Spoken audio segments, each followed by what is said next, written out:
All right, now we're going to get into two sample problems where there is two samples that are independent of each other, and we want to compare the differences of these two samples. So to do this, we'll have to look at the notation. It's not much different than what we've done before. Now you're just going to have subscripts of 1s and subscripts of 2s. So for instance, in population 1, the variable will be x bar, the sample size will be n sub 1, and then 2, you just have the same things with 2s. Now the parameters, we have mu's and sigmas, with 1 and 2 designating which population, and the statistics, uh, x bar and s, and 1 and 2 designating the population 1 or population 2. The conditions for two sample t-tests that are independent are similar, except we have to do the same for both sets. We have to make sure we have two SRSs, not just one. So we could just say both data sets come from a random sample. Done. Normality. We have to check that both populations are normally distributed. It's great when both the n's are greater than 30, because then you say both n's are greater than 30.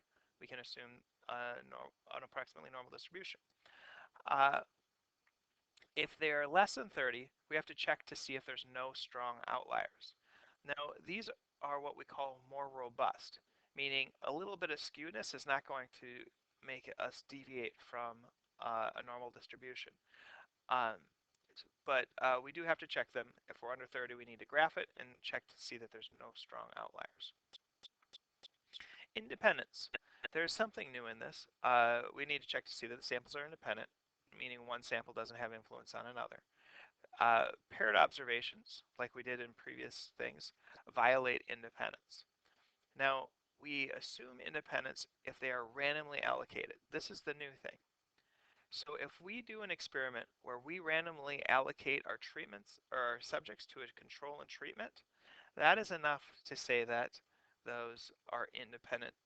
That's an independent sample.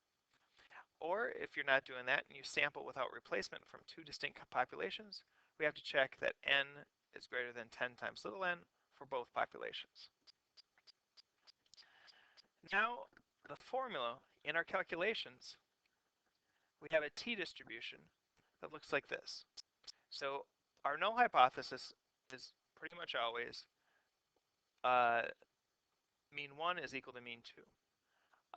And then if that's the case, we have our t, which we subtract our two sample means, divided by the square root of sample 1's, or standard deviation 1 squared over n1, plus standard deviation of second sample squared over n2.